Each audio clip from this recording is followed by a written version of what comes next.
فصل على محمد كما أنت أهله وفعل بنا ما أنت أهله فإنك أهل التقوى وأهل المغفرة۔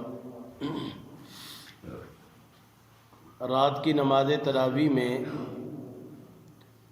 پڑھی جانے والی منزل میں تقریباً سورۃ نساء کا 3 حصے تلاوت کی گئی۔ پہلا حصہ 4 نمبر سپارے کا آخری پاؤ تھا اور 5واں پارہ مکمل، اور 6 پارے کے پاؤ میں جا کے سورۃ نساء مکمل ہوتی ہے۔ ایک پاؤ رہ گیا ہے جو آج کی نماز تراویح میں اس کی تلاوت ہوگی اور سورۃ الانعام تک پڑھا جائے گا۔ اس سورت کا تعارف، یہ سورت حضور نبی کریم صلی اللہ علیہ وسلم کے مدینہ منورہ ہجرت فرمانے کے بعد ابتدائی سالوں میں نازل ہوئی۔ اس کا اکثر حصہ جنگ بدر کے بعد نازل ہوا تھا۔ یہ وہ وقت تھا جب مدینہ منورہ کے نئے مسلمان ریاست کے مختلف مسائل سے دوچار تھے۔ زندگی کا ایک نیا ڈھانچہ ابھر رہا تھا جس کے لیے مسلمانوں کو اپنی عبادت کے طریقوں اور اخلاق اور معاشرت سے متعلق تفصیلی ہدایات کی ضرورت تھی۔ دشمن طاقتیں اسلام کی پیش قدمی کا راستہ روکنے کے لیے سر توڑ کوشش کر رہی تھی، اور مسلمانوں کو اپنی جغرافیائی اور نظریاتی سرحدوں کی حفاظت کے لیے بہت سارے مسائل کا سامنا تھا۔ سورۃ نساء نے ان تمام معاملات میں تفصیلی ہدایات فراہم کی۔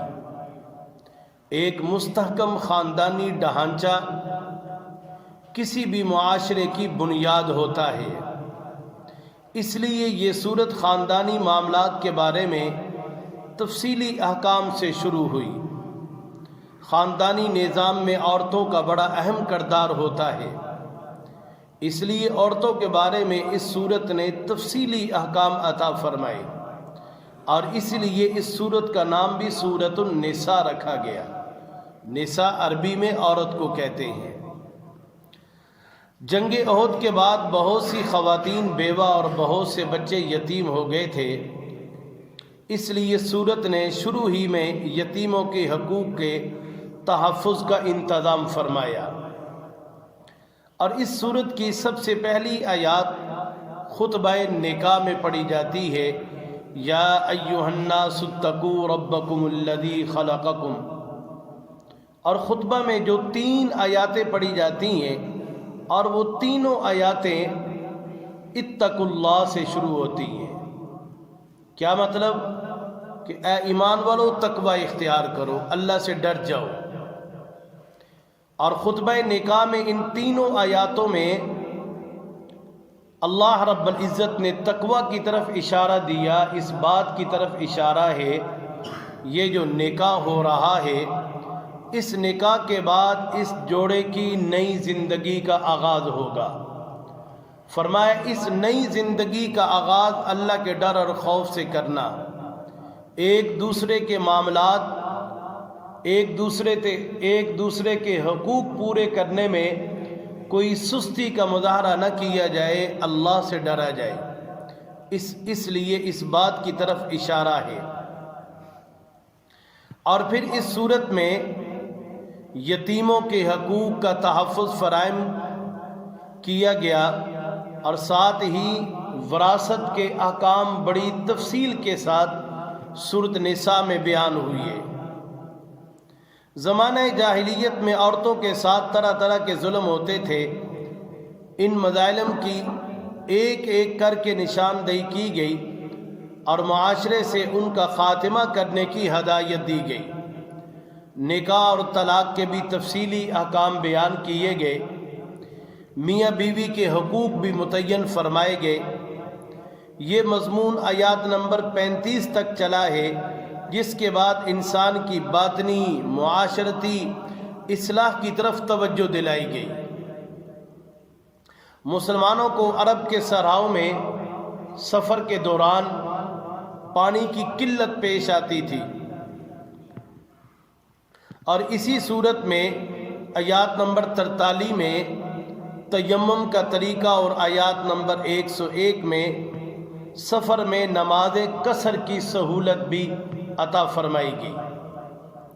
تیمم کا طریقہ یہ ہے، کسی وقت کوئی ایسا موقع میسر آ جائے، آپ کہیں سفر پہ جا رہے ہیں اور پانی نہیں مل رہا، نماز کی ادائیگی کرنی ہے، اور وہاں تیمم کر کے آپ نماز کو ادا کر سکتے ہیں۔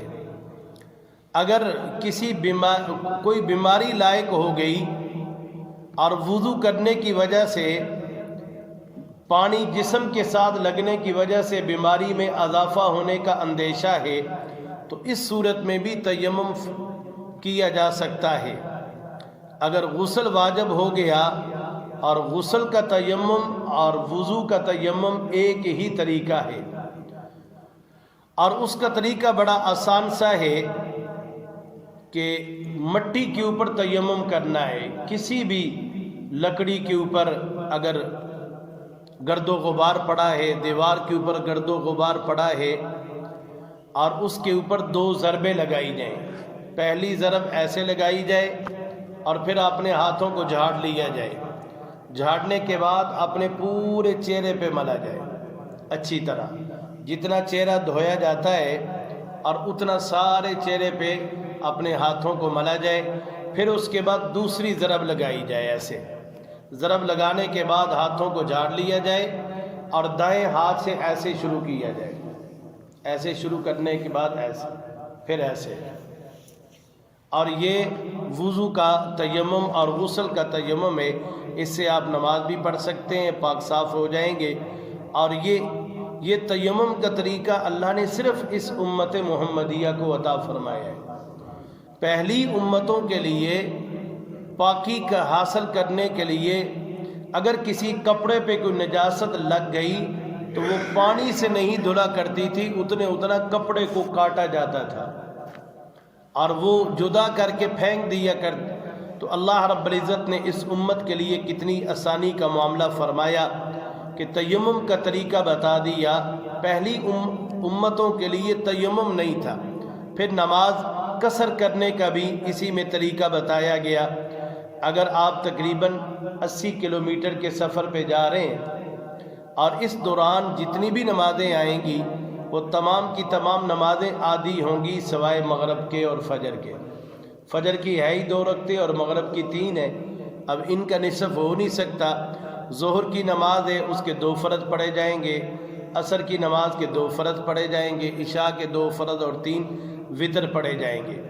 اور اس کے ساتھ ساتھ جہاد کے دوران بھی نماز کا طریقہ بتایا گیا، اور مدینہ منورہ میں بسنے والے یہودیوں نے حضور اکرم صلی اللہ علیہ وسلم سے معاہدہ کرنے کے باوجود مسلمانوں کے خلاف سازشوں کا ایک لامتناہی سلسلہ شروع کر رکھا تھا، اور وہ بھی اسی میں فرمایا گیا۔